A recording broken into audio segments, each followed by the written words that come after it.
All right, good evening, everyone, and thank you for joining us for tonight's special event with Dr. Nathan Lighthizer. His topic for tonight is going to be the do's and don'ts of dry eye management and in office. I'm your host tonight. My name is Dr. Ariel Sorenzi, and a big thank you to Luminous for exhibiting at this event. We'll get to hear from them at the end of this presentation, so please stay tuned to ask all of your questions on all things Luminous. This will be worth 1 hour of CE credit, so please be sure to attend for a minimum of 50 minutes. We will have a QR code at the end of the event that you can scan with your OE Tracker app, but we'll also send you a CE certificate within about 5 weeks. But please fill out the survey link that will be in the chat shortly, and it'll also be there when the webinar ends. Those certificates will be emailed to you within about 4 weeks. And then for questions, if you want to ask any questions, we'll save those for the end of the webinar. You can ask it either in the chat section or in the Q&A there at the bottom. And then if you're on your phone, you can find the Q&A at the top or the chat under the three dots under more. So it's my pleasure to introduce our speaker for tonight. I'm sure you guys don't need an introduction, but we're going to do one anyways, because he has spoke for WooU several times, and he is just gives all kinds of great education on dry eye and among so many other things. So Dr. Lighthizer is a 2009 graduate of Pacific. After graduation, he completed residency in family practice optometry with an emphasis in ocular disease and surgical and laser procedures through NSU of optometry.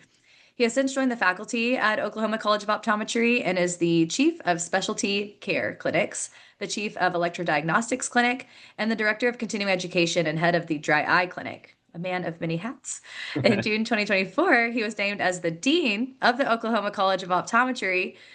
He lectures nationally on numerous topics, most notably advanced ophthalmic procedures, electrodiagnostics, and ocular disease. So we're so excited to hear from you. Here are his financial disclosures, all of which have been mitigated. So I'll have you take it away from here. Thank you, Dr. Sorenzi. Good evening, everybody. Hope you are all doing well wherever you are at. Dr. Nate Lighthizer, faculty member at the Oklahoma College of Optometry in Tahlequah, Oklahoma. Looking forward to talking for the next 45, 50 minutes on the do's and don'ts of dry eye management, dry eye disease, and in-office treatments for dry eye, focusing on intense pulsed light therapy. As you said, we went through the disclosures there. Again, we'll keep this within the guidelines of a COPE-approved lecture. And if you've been to my lectures before, you know I love to poll the audience. Okay, so I'm going to put up a code here right now. There's the QR code. This is you scan that QR code with your phone, and it will bring you to my poll everywhere page. This is a completely anonymous way to poll the audience. Nobody will know what you put. I won't even know what you put. This is not required. Okay, I say again, this is not required. It's just a fun way to poll the audience and see what you think is going on for a variety of different cases and things like that as we talk about dry eye. So again, once again, this is not required. It's not required. Just a fun way to do some anonymous polling and see what the results are from a group that answers. What percent put A versus B versus C versus D. So again, completely anonymous. Nobody will know what you put. And again, once again, this is not required. Just a fun thing to do there. So, the first question is, do you see, manage, treat dry eye patients? Yes, I do, or no, I don't. Not all of us do everything. We don't do everything in practice. So, I gave a glaucoma lecture. What was that? Shoot, 9 days ago for WooU, and it was like 70% said they were managing glaucoma, and 30% were not. Let's see how it is for dry eye. 91% of you are managing and treating dry eye. So that's a high percentage. How often are you seeing dry eye patients? I bet it's not quarterly. I bet it's not monthly. I bet it's not weekly. I bet it's daily or probably even hourly. That's what, when I'm lecturing live and I ask that question, people are saying like every patient, it's like hourly that we are seeing dry eye patients. Here's my other question. Do you have an IPL in your practice? Do you have IPL in your practice? Yes, I do. Or no, I do not. Do you have IPL in your practice? Just curious of the 91% of you that are treating and managing dry eye. How about those? Do you have IPL in your practice? I'm very curious what these percentages come back here. Any guesses? What do you think? Is this going to be 50-50? Is it going to be 30%? My guess is between 30 and 40% have IPL in their practice. I could be way off. That's a guess. Let's see what you guys think. Do you have IPL in your practice? There it is. 27% have IPL in your practice and 73% do not. So fairly close, about 30-70 having IPL. And certainly that number has grown over the last 5 to 7 years as IPL has become much more mainstream in clinical practice. We now have FDA approved IPL devices for dry eye, meibomian gland dysfunction, etc., etc. So you guys know the definition of dry eye from Dews in 2007. It's multifactorial. The tears in the ocular surface results in symptoms of discomfort, visual disturbance, tear film instability with potential damage to the ocular surface. It's accompanied by increased osmolarity of the tear film and inflammation of the ocular surface. Again, that was in 2007. In 2017, Dews 2 was released. It's, again, a multifactorial disease of the ocular surface characterized by loss of homeostasis of the tear film, accompanied by ocular symptoms, tear film instability, hyperosmolarity, inflammation and damage, and neurosensory abnormalities play etiologic roles. Okay, that's the definition of dry disease. We know it's multifactorial, lots of things going on. I guess what I wanted to emphasize to you guys is there's so many different things that can cause dry eye. Have you found the cure yet for dry eye? And the answer is no. We don't have a cure. We manage dry eye. We're going to hit it with this and that and that. And you're going to have to, because of its multifactorial nature, because we have no one perfect drop, no one perfect pill, we're going to have to hit it in different ways. And that's okay. One of the biggest lessons I want you guys to be comfortable with, and it was a lesson that I had to learn, was it's okay that I can't make every patient 100% better. And there's going to be some that we throw the kitchen sink at them, and yet they're still inflamed. They still have symptoms. They still have tear film instability. And I think we have to be okay with that as the doctor and saying, you know what? Some of these are going to be more challenging than others, and some we're not going to get great solutions, but we've still got to continue to manage this and care for it as best we can. So if you're looking to dive into dry eye only if you can treat and cure all your patients, you're going into the wrong space. We have to be okay with not getting a perfect cure in all patients. And I tell all patients this. My goal is to make you a little bit better and a little bit better and a little bit better every single visit. Mrs. Jones, we're not going to cure this, but we're going to manage this together. And I'm going to see you 2, 3, 4+ times a year, depending on what type of treatment we have. And again, my goal is every visit for you to be a little bit better than the previous one, a little bit better than the previous one. I can guarantee you at some points, we will take a step back because dry eye waxes and wanes. And I do this actually with my hand. It waxes and wanes, but I'm going to be in this and I'm going to be committed if you're committed as well. And we're going to mix and match things that you have to do at home with things that we're going to do here in office to get you in the best spot. So, when I started our dry eye clinic in 2013, it was 2013, it was 12 years ago. And I remember calling the likes of some of the biggest names in optometry in the dry eye space. And I said, what do we need from a diagnostic perspective? You take a look on the left side of this slide. You guys ever been overwhelmed with the amount of things that are available in dry eye from a diagnosis perspective? There's a lot of things out there. What do we need? Like, if you want to start getting serious with dry eye and better managing that, what do we need in terms of diagnostics? And again, multiple experts told me, Nate, you got to have three things, minimum of three things. You got to have a questionnaire. You got to put some vital dyes, vital stains in. You got to look at corneal staining, conjunctival staining, and you got to express the meibomian glands. Upwards of 86%, probably more, of dry eye patients have evaporative dry eye, meibomian gland dysfunction. So you got to have a questionnaire. You got to put some stain in. You got to squeeze the glands. And that doesn't cost a whole lot. A questionnaire is free. Staining is very, very little, and expressing the glands as simple as a Q-tip, a cotton tip applicator, and your thumb. Yes, you can get other devices, other paddles as well, but those are the minimum. If you keep doing that, and that is going to help you do dry eye diagnostics very, very well. Squeeze those glands, put some staining in, and that questionnaire is my number one. It is my number one diagnostic tool is the questionnaire. So, let's take I'm be curious. Do you use a dry eye questionnaire in your office? Yes, I do, or no, I do not. Again, be honest with me. There's no right or wrong answer here. No right or wrong answer. Do you use a dry eye questionnaire in your office? And there's a variety of them that are out there. You can have quantitative questionnaires that give you a number. You can have qualitative questionnaires. I actually use both on the initial evaluation, the initial visit. So we know, again, 91% of you are treating dry eye, 27% have IPL, 73% do not. Do you have a dry eye questionnaire? Do you use one in your office? Let's see. All right. 32% are doing that, 68% are not. I would encourage you guys to consider getting a dry eye questionnaire. And maybe you don't use two like I do, but you use at least one of them. And this is my qualitative questionnaire. I love this questionnaire. Again, I only use this on the first visit, the baseline visit, the evaluation. But what can cause dry eye? The answer is so many different things. It's multifactorial. It can be contact lenses, it can be age, it can be gender, it can be topical medications, systemic medications, surgeries. Your patients had LASIK before. Maybe they're on a computer all day long, screen time. There's so many different things that can cause dry eye, and you guys are busy.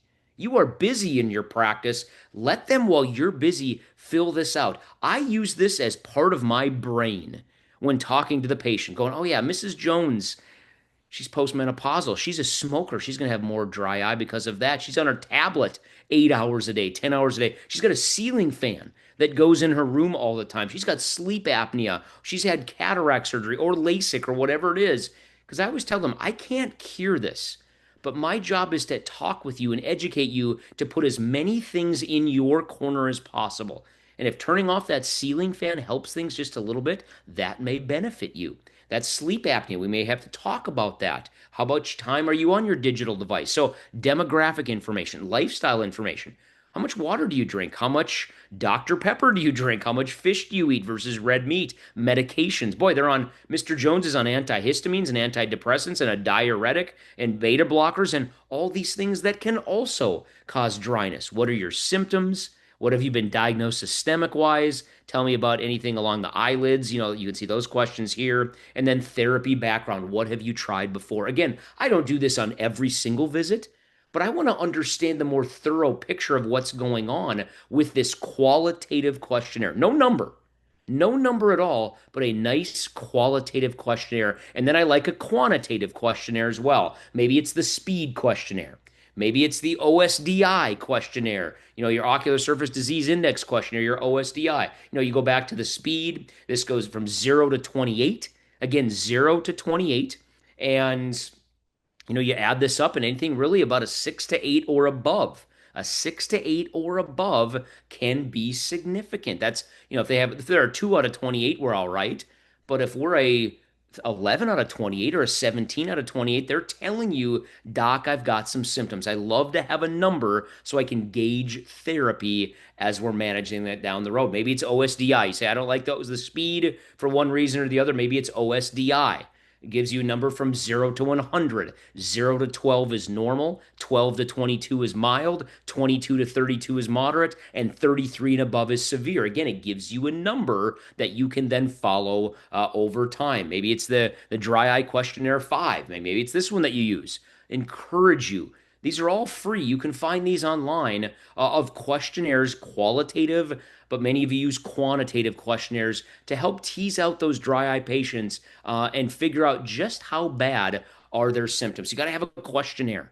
It's free, easy. Use that questionnaire. How about staining and express the glands? We'll get to expressing the glands in just a little bit. Put some stain in. I would encourage you guys to get anterior segment imaging in your practice. Take a picture. We so underutilize pictures in our practice, whether it's a red eye, a corneal ulcer, staining. We just had a big corneal ulcer to the practice yesterday, and take a picture so you can document what that looks like. And again, staining, corneal staining, maybe conjunctival staining as well. Put some vital dyes and vital stains in sodium fluorescein, lissamine green, things like that. One of those stainings, put some stain in. If you're seeing corneal staining, conjunctival staining, you're seeing desiccating stress and inflammation. Squeeze those glands. You gotta squeeze the glands. Maybe it's a Mastrota paddle. Maybe it's a Leduc meibomian glands forceps. Squeeze those glands, and it doesn't have to be all of them. Doesn't have to be all of them. I squeeze. Studies show the inferior nasal to central to nasal glands are the most important. Again, I try to squeeze all of them on the inferior lid. I actually don't diagnostically usually squeeze the upper lid. I squeeze the inferior central to nasal. Again, I do quickly try to do temporal as well, and making sure you understand from a diagnostic perspective what is coming out of those meibomian glands. What is coming out of those glands? Again, 86% of these patients have clinical signs or symptoms of meibomian gland dysfunction. We have got to treat the meibomian glands. So, and again, I don't have time to show all of these, but questionnaire, put some stain in, express those glands to get an idea. All right, what's coming out of those glands? Is it nice, oily? Perfect. Is it starting to get a little turbid, cloudy? All right, signs of dysfunction. Or is it creamy, thick, cheesy, toothpaste stuff? Or worst case, nothing is coming out. Again, express those glands diagnostically. So those are the three. To me, those are must haves. If you want to do dry eye seriously, you've got to do those three. Number four for me would be this meibography. A picture is worth 1,000 words. Picture is worth 1,000 words. Meibography. And, to be able to show a patient this, true or false, dry eye is getting younger and younger and younger. What's the answer? The answer is yes. To be able to show that 18-year-old, that 28-year-old, that 38-year-old, that these are what the glands are supposed to look like, and these are what your glands, your meibomian glands in the eyelids are looking like. A picture's worth 1,000 words. They may be mildly symptomatic at 28 and are going to be severely symptomatic at 58 or 68. So let's treat this sooner. So meibography, again, I was told back when we started it wasn't essential, and even along this journey, it's maybe not essential, but man, I really like to have meibography in there as well. So you have meibography, and then there's a slew of other tests. Maybe it's tear lab, looking at osmolarity, inflammatory, looking at the amount of inflammation. Schirmer's measures tear production. We now have FDA approved neurostimulating eye drops, topical, that increase tear production. Most of us don't bust out our Schirmer's, but my point is this: use your questionnaire. Squeeze those meibomian glands diagnostically, inferior, central to nasal. Put some stain in. Take a look at that corneal staining, maybe conjunctival staining, and meibography. Man, the picture is worth 1,000 words. So I'm going to come back to this. So that was diagnostically. Therapeutically, every time I treat a dry eye patient, I think of this slide. And I think to myself, all right, Nate, how am I addressing the tears, evaporation, tear film insufficient, that blue box on the left? How am I addressing the tears, evaporation issues, and reduced tear production issues? That's on the left. How am I addressing the meibomian glands? How am I addressing inflammation? And how am I addressing the bacterial biofilm, basically blepharitis, things like that? Every single patient, again, we have no perfect drop that's going to fix all of this. We have no perfect pill that's going to fix this in a day, a week, a month, or even a year. But we've got to hit this from different angles. We've got to hit the inflammation. We've got to treat the meibomian gland dysfunction. We know that there is tear film insufficiencies, a lack of tear production in dry eye. So we know historically we supplement the tears with lubricating drops, artificial tears. We now have anti-evaporative drops and perfluorohexyl octane known as Mibo. Maybe it's punctal plugs. And then we've got our neurostimulators as well, varenicline through the nasal passages, and the newly FDA approved acoltramon. You guys now know it as Tripteer. So we got to address the tears. We got to address the meibomian glands, inflammation, and the bacterial biofilm. So let's go through a case real quickly. 47-year-old female. Never forget, she came in January of 2020, and her eyes looked beet red. I'm like, wow, she is looking rough. 47-year-old female, dry eye. And I remember she saying, I've fallen off the cliff. I have fallen off the cliff over the last year, doc. And like a year ago, I didn't feel my eyes were really that dry at all, but it is just like, what has happened? Uh, Irritated, dry. I wear a mask at night, but it doesn't last very long. Again, I need some help, doc. 47-year-old female. No change in makeup. I was like, what have you changed that you've fallen off a cliff in the last year? Nothing, doc. No contact lens. She's not a contact lens wearer. Okay. She comes in her OSDI. 0 to 12 is normal, 12 to 22 mild, 22 to 32 moderate, 33 and above severe. And you take a look going, whoa.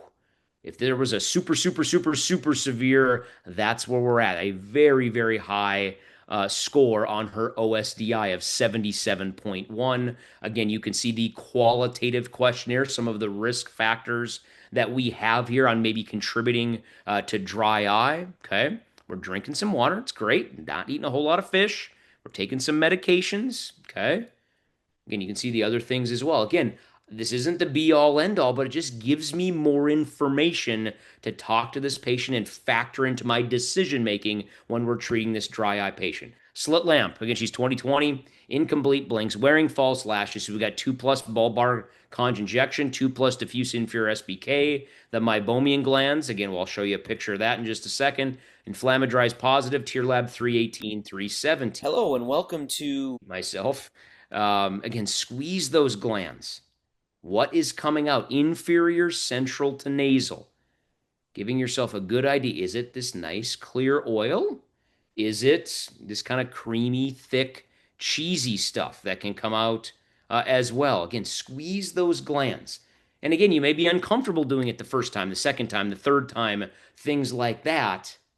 But the more you do something, the more comfortable you're going to get at that. What is coming out of those glands? And you can see in this case, it's kind of this more creamy, turbid stuff. It's not the worst I've ever seen. Certainly not that. There's stuff coming out.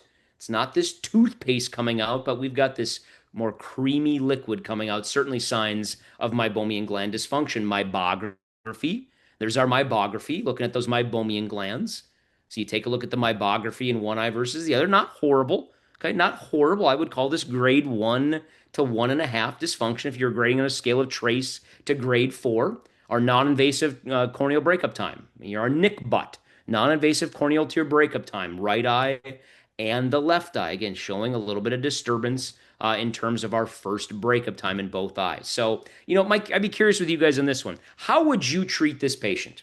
How would you treat this patient? Continue the current therapy, add an immunomodulator like a lifitegrast or a cyclosporin, perform IPL, perform an in-office heat treatment, add fish oil, insert punctal plugs, or something else. And while you're answering, let me go back again. There's the nick butt, meibography.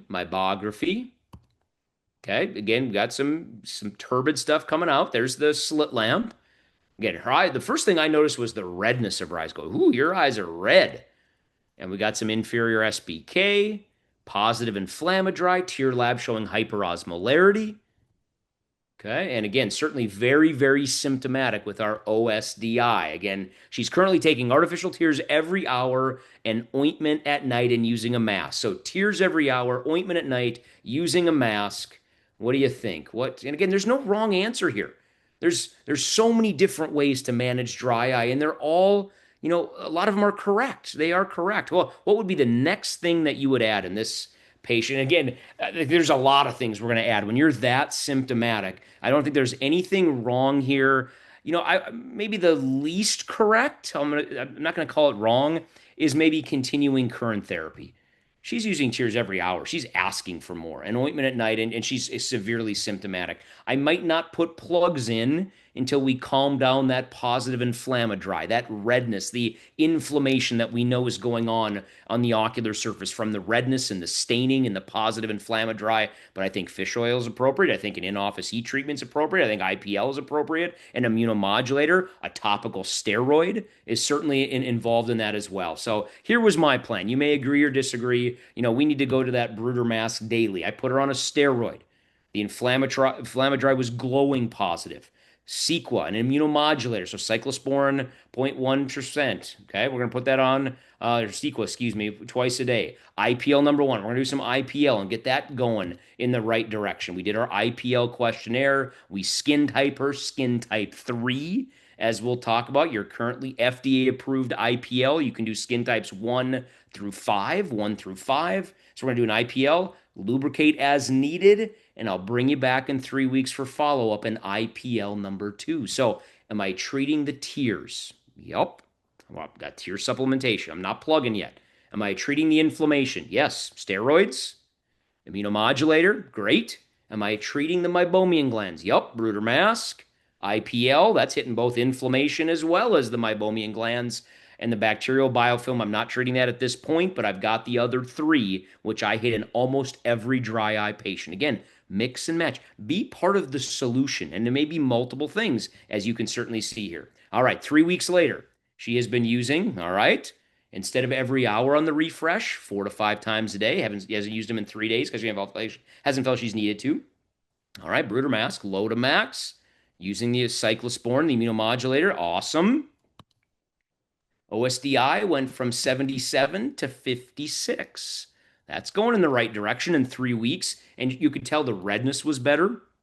Grade 2 to grade 1. SBK was better as well. But again, most importantly, she was feeling better as well. We're continuing the artificial tears, continuing the Bruder mask, continuing the cyclosporin 0.09%, discontinuing the Lotamax because the Sequa is kicking in. IPL number 2 performed today. And then we actually did, let's do a meibomian gland treatment as well. If I do both on the same day, I do the IPL first, and then we do the heat treatment after that. She wanted both. We did that. Now I'm treating that bacterial biofilm as well. We'll see you back in 3 weeks for follow-up on IPL number 3. 3 weeks later, again, now we're in early March 2020. Not much happened, right? There's nothing about on the horizon in March of 2020, is there? No, not at all. IPL number 3, much improved. She's no pain, no ocular discomfort. Loved the heat on the stickers on my eyelids. Good compliance. She's not been doing the omega 3s, which we recommended. OSDI 48, 77 to 56 to 48, moving in the right direction. We're 2020. Trace injection from grade 2 to grade 1 to trace. SBK still noted. Okay. Nick Butt has went from this to that in the right eye and this to that in the left eye. So again, moving in the right direction. Right eye improving and left eye improving as well. So again, continuing the tears, continue the mask, continue the cyclosporin. IPL number 3 performed. Come back in a month for IPL number 4, repeating the tear care in another 5 months. She loved that in-office heat treatment. And then the world fell apart, as you guys all know, in March of 2020. She did come back in June when our clinic reopened. Yep, there you can see the vision. Dry eyes improved significantly since we first started treating it. No side effects from the IPL number 3. OSDI 52. So 77 to 56 to 48 to 52. So up a couple of points from last time.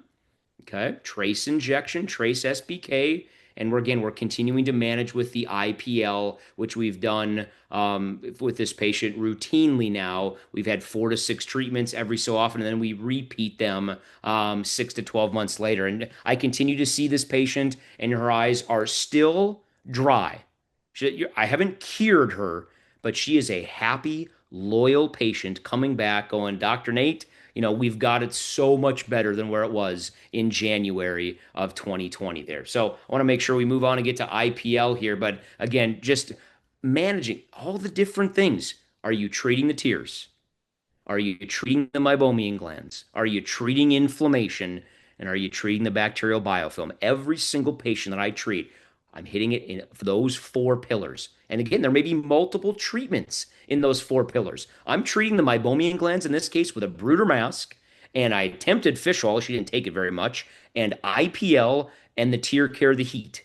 I'm treating inflammation with IPL and a steroid at the start and an immunomodulator as well. So you're mixing and matching and trying to ease the burden on the patient by doing as much in office as you can, while at the same time, they're going to have to be responsible for some therapy as well. So let's talk on IPL. Intense pulse light therapy, go back to your dues two in 2017, and they have stepwise therapy, step one, step two, step three, and step four. And don't think that IPL is reserved for step three or step four. IPL is step two therapy. Well, what's step one? Artificial tears, warm compresses, lid scrubs, maybe some omega 3s, and environmental modification is basically what that is at this point. So it's your supportive therapy. Again, your lubricating drops, warm compresses, lid scrubs, and maybe an omega 3. After that, when you get to a steroid, when you get to immunomodulators, when you get to your in-office heat treatments like LipiFlow, MibaFlow, iLux, Tear Care, and IPL, those are all step two therapy. So you're not waiting for them to get super, super, super advanced and you got to try all these different things first. IPL is step two therapy. So here's my next question for you.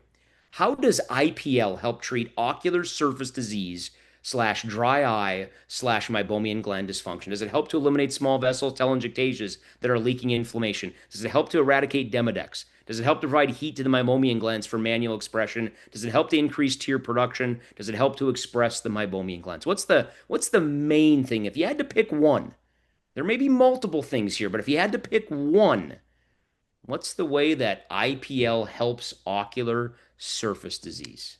Dry eye, meibomian gland dysfunction. What is IPL doing?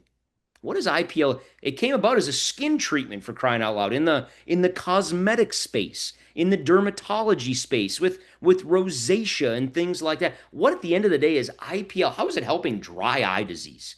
When it came about from the dermatologist office, what is it doing? And the main thing it is doing is right there. You guys got it. It's helping to eliminate, to lessen those telangiectatic vessels that are leaking inflammatory byproducts. Does it help to heat the glands? Maybe provides. Probably there's some evidence that helps to restore meibomian gland morphology. Does it help to increase tear production? Probably indirectly it does. But you guys nailed it. The number one, think reds and browns. Think reds and browns when you think IPL. This is not a laser.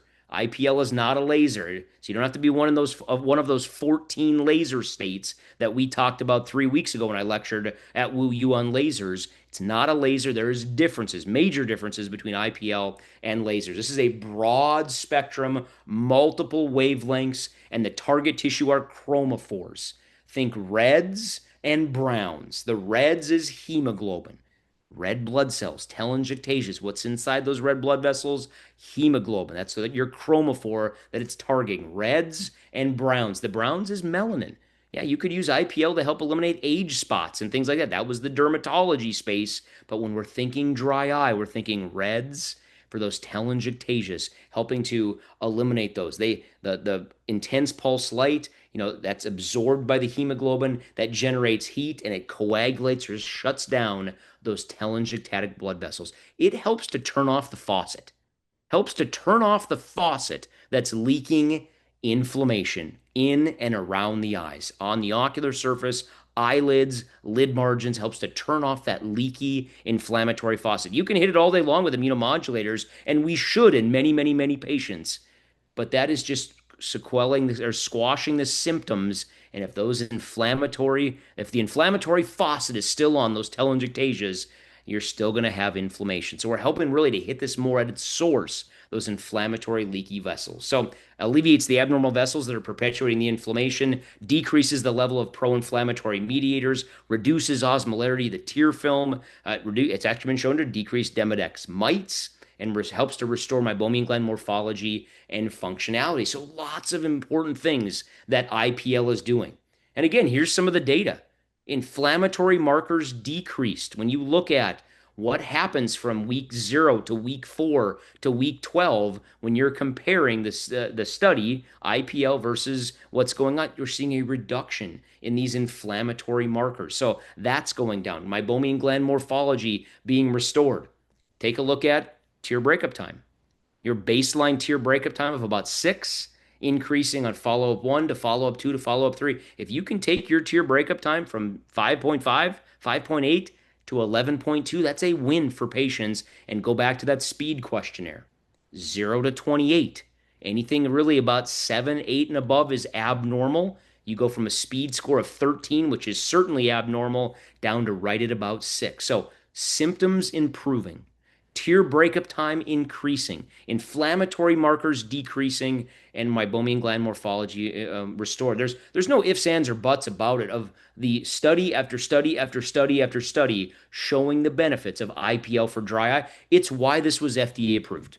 Okay, IPL is FDA approved for dry eye, and it's why one of the because there's studies out there that back this up. Here's one study: 88 patients, 30-month study. 87% improvement in tear breakup time, 93% patient satisfaction, a low rate of adverse events. None of them were significant.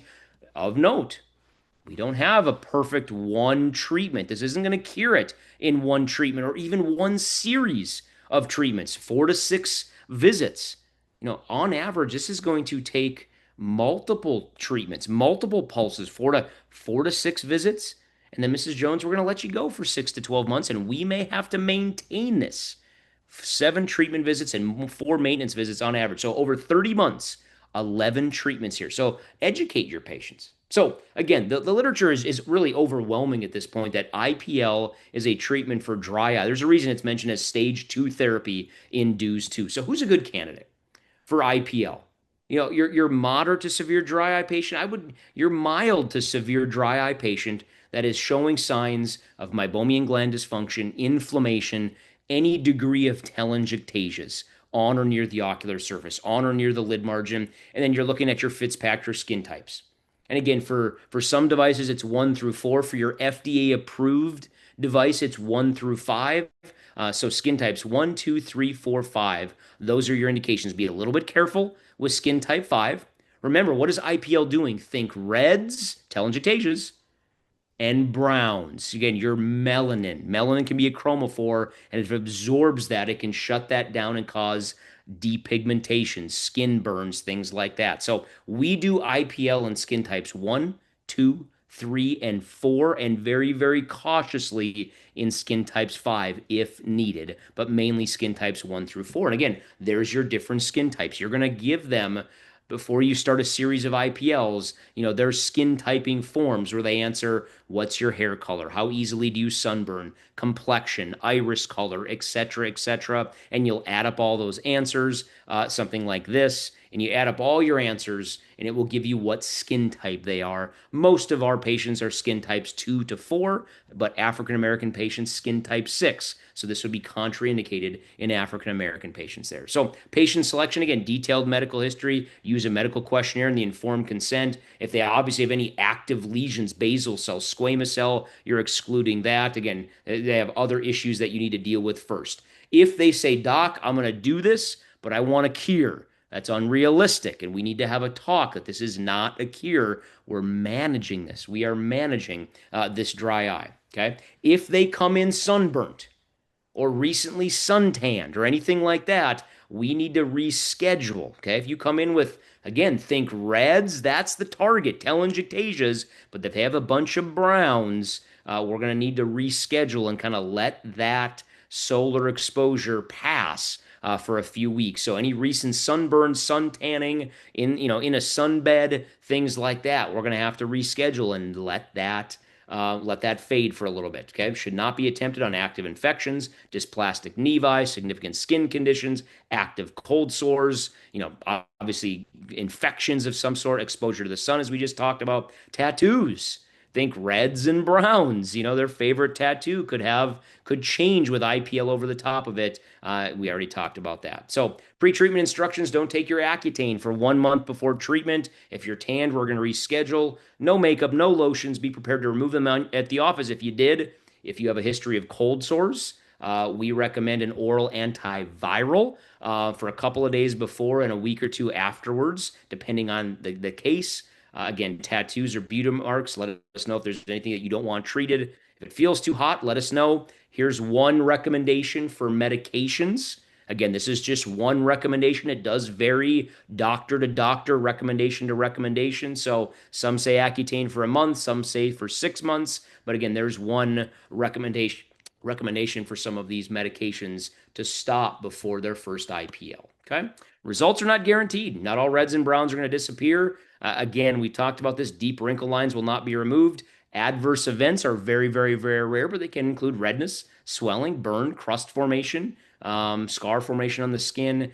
And usually this is going to be between 4 and 6 treatment sessions, and we may have to maintain this after all, Mrs. Jones. Okay, and quoted a price for the treatment. As you guys know, IPL is not insurance covered as a cash pay procedure, not insurance covered. All right, let's talk on the settings. Fortunately, again, you've got multiple devices, but your FDA approved device makes it very, very simple, very, very straightforward. That it takes a lot of the guesswork because the FDA has approved these protocols. Now, you can dive into the settings as well. I'm going to cover them for our learning purposes and our review purposes. But when you have the FDA approved device, it's got it set for you, and really only have to worry about the fluence, which is the energy or the fluence, but we'll get there in just a second. So let's talk on the cutoff filters. Remember, this is a broad band of multiple wavelengths, a broad band of multiple wavelengths, okay? The cutoff filter cuts off all wavelengths shorter than its number. It cuts off the wavelengths that are shorter than its number. So if you have the 590 filter in there, there is no wavelength of 589, 588, 587, 586 that's going into the skin. It's only 590 and above.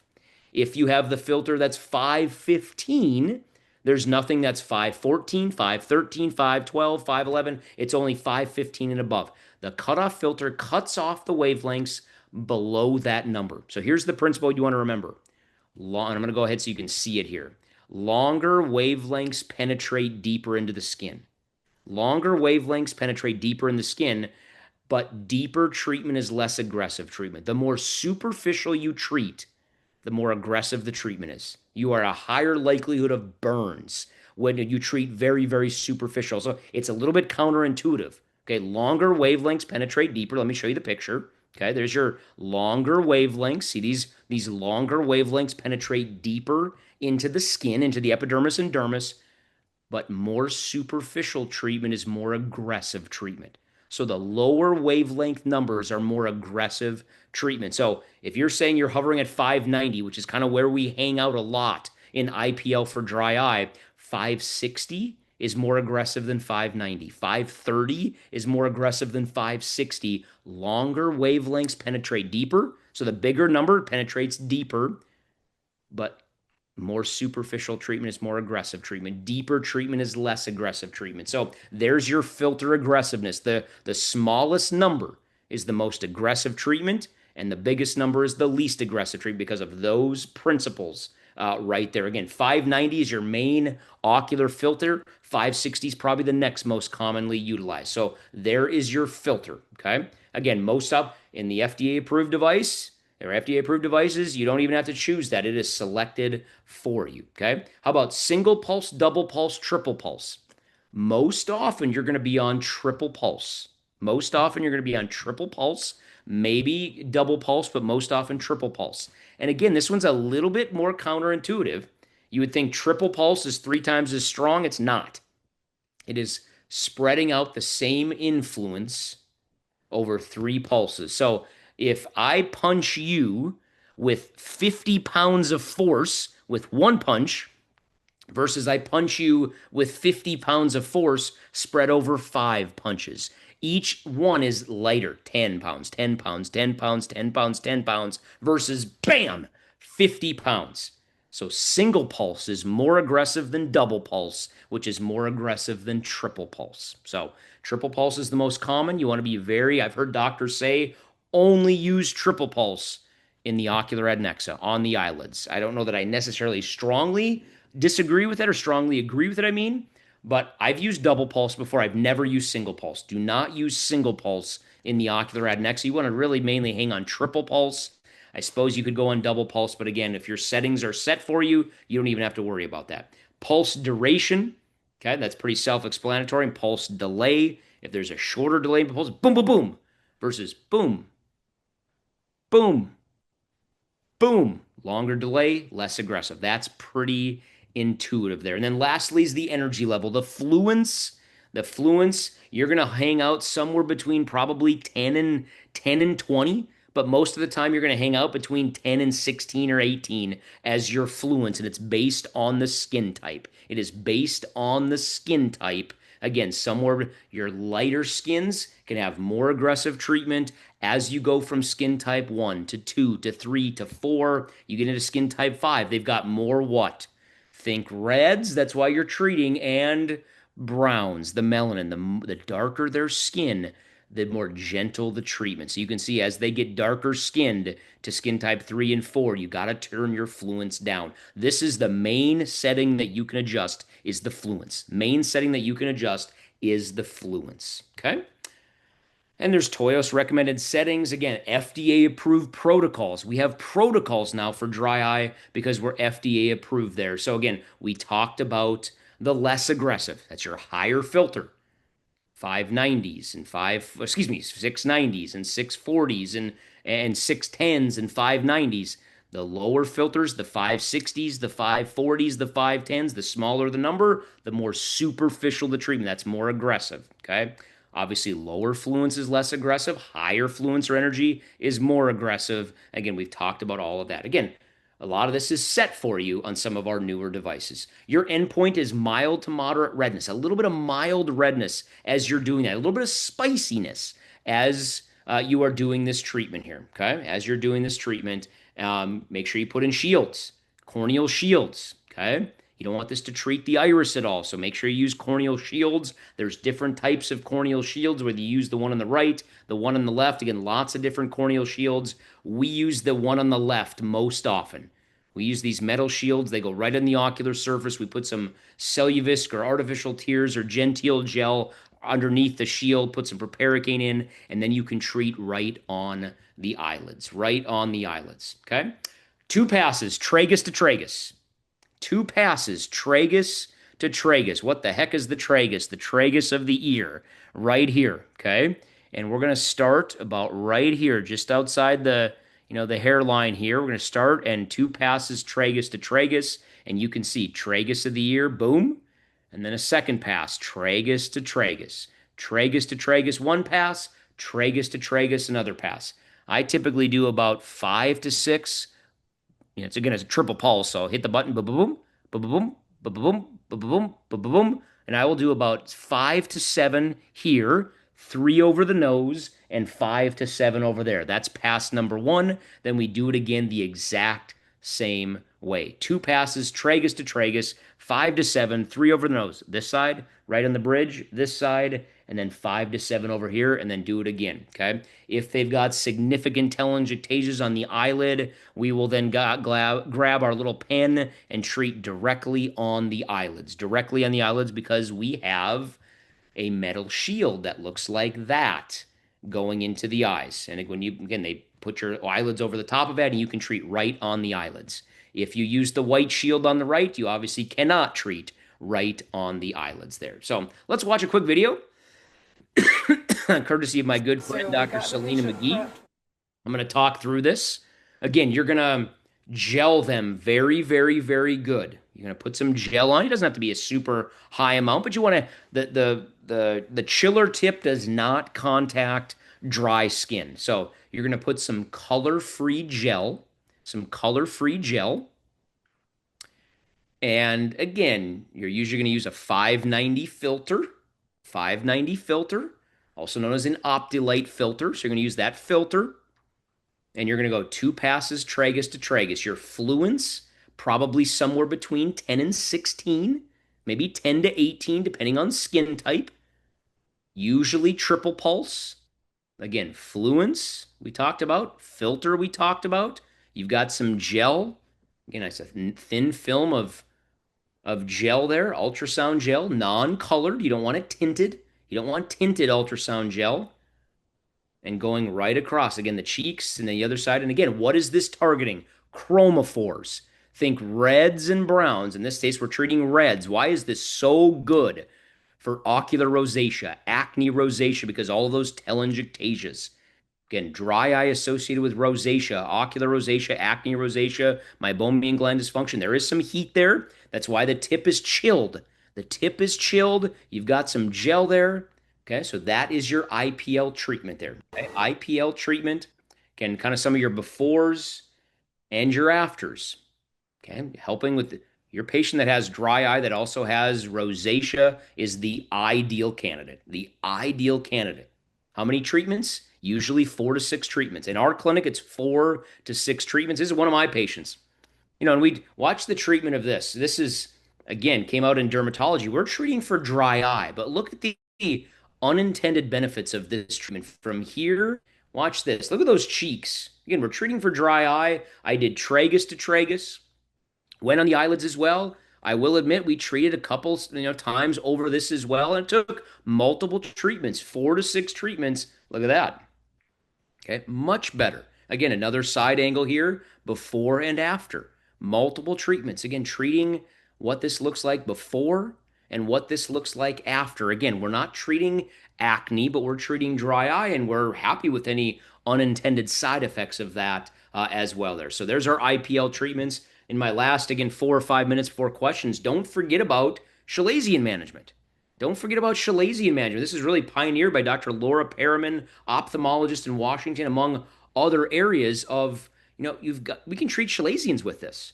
The inflammatory base, probably not chalazions that have been there for 3 years, but ones that are fairly acute chalazions, have been there for a few weeks. And we do our same protocol, 2 passes, tragus to tragus, and then we will take our little pen, that little small pen, about 6 millimeters, and go right over top the chalazion. Boom, boom, boom, boom, boom, boom, boom, boom, boom, boom, boom, boom, boom. Again, triple pulse, and going right over the top of that, making 2 passes. 1, 2, 3, 4, 5. 1, 2, 3, 4, 5. And we're hitting that inflammation, calming down the inflammation. Again, is it work 100% of the time? Certainly not. It certainly does not. But IPL for chalazions, in our clinic, it's been about a 60 to 80% success rate. I do separate the IPL by, instead of 2 to 4 weeks, that's my standard separation for IPL for a dry eye patient. MGD, ocular surface disease, we're going to do 4 to 6 treatments, each one separated by 2 to 4 weeks apart.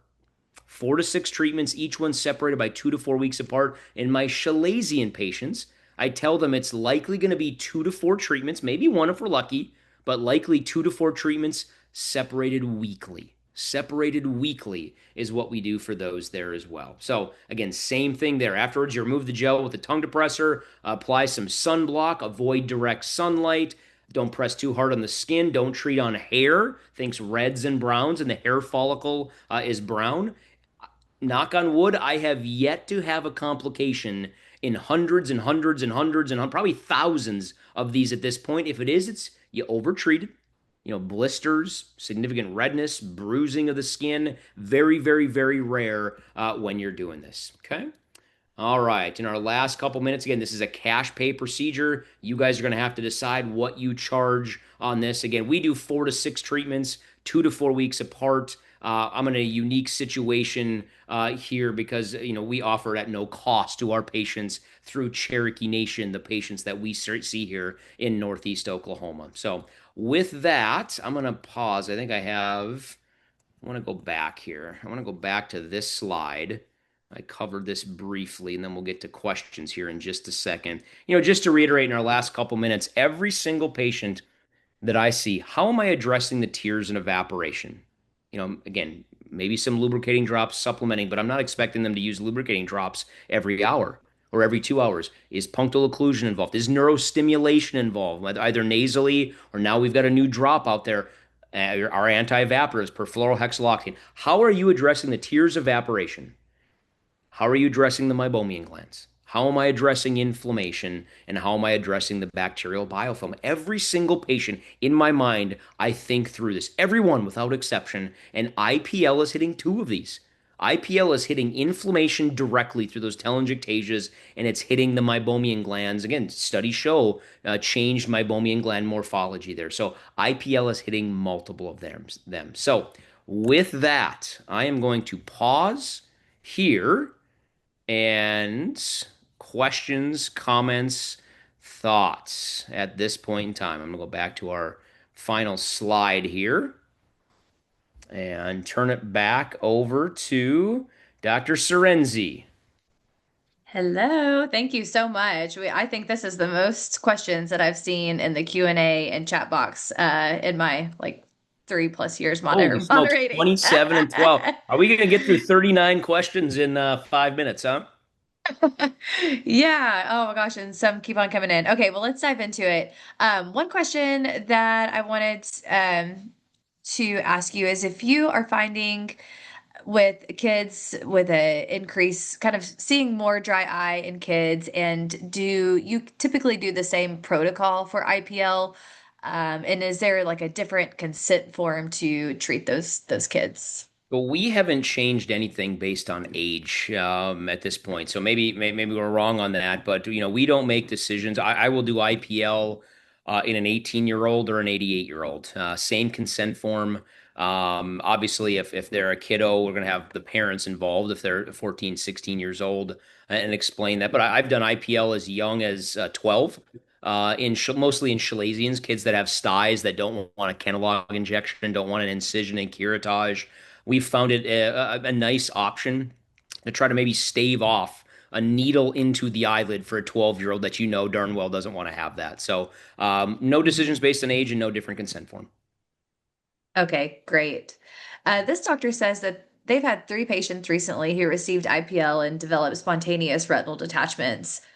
Is that just a really terrible That coincidence, or is there any correlation there? that is a really, really terrible coincidence. I'm not aware of anything in the literature that link that, and I can't think of any mechanism that would be there. So, I had a professor long ago that said your dog can have ticks and fleas at the same time, meaning two, things that may not be related. That's an unfortunate coincidence. Hmm. What ocular shield and size do you recommend? So the ocular shield that we have, it's that metal one. I don't even know who makes that, but it's the numbers on it are like a 25.3 and a 26.4. So 20 in the 25s and 26s are the metal shields, and those are the ones that we use. Okay, And I great. would say we use those in about 95% of patients if they can't tolerate those, meaning, they don't allow you to, have them look down, tuck it underneath the upper lid, have them look up and it falls right in on the eye, but it's sitting on the globe. It's sitting right on the surface. If they can't tolerate it, I've got, 5% of patients that can't, then we'll use the white stickies. Okay, great. And I know that you have the luxury of not having to deal with insurance, Makes it but from nice. Makes your, it really nice when you can just do it for free. yes, that is amazing. Um, So I guess if you were to be in a clinic and someone was to say, well, if this is FDA approved, this is medically necessary, why does insurance not cover this? Would you kind of have a conversation that you could think of? I know that you don't have to do it ever, but what would you say to that patient? Yeah, I guess I would say, that there's never been an established code for this. Not everything is logical about insurance. Again, we have an FDA approved treatment. We've used this extensively in dry eye patients with success. And again, it doesn't cure everybody, doesn't, cure, nothing cures it. But I would just tell them, you say, insurance is not always logical. Does insurance want to cover the, everybody knows insurance tries to get out of covering stuff. And I would just say, it has not been went through the process of getting a code due to the costs associated with that and things like that. So that's where I would go with that question. Okay, great. Thank you. Thanks for the role play. Yep. Um, so how about IPL on patients that have lash extensions or if they have permanent makeup? Lash extensions. I don't have any issues with that as long as you're not going right on them. As long as you're staying, a millimeter or two away from them, you'll be just fine. Permanent makeup. I actually don't know the question of that. Maybe you do. I'll kick that to you. I'm not an expert on permanent makeup, and can't ever think of a patient's ever come in and said permanent makeup. So I don't know the answer to that. Yeah, it'd be like tattooed eyeliner Okay. Okay. So something like that. I thought you meant or like, like tattooed brows. as long as you stay a couple of millimeters away, you are just fine from tattooed eyeliner. Okay. Yep.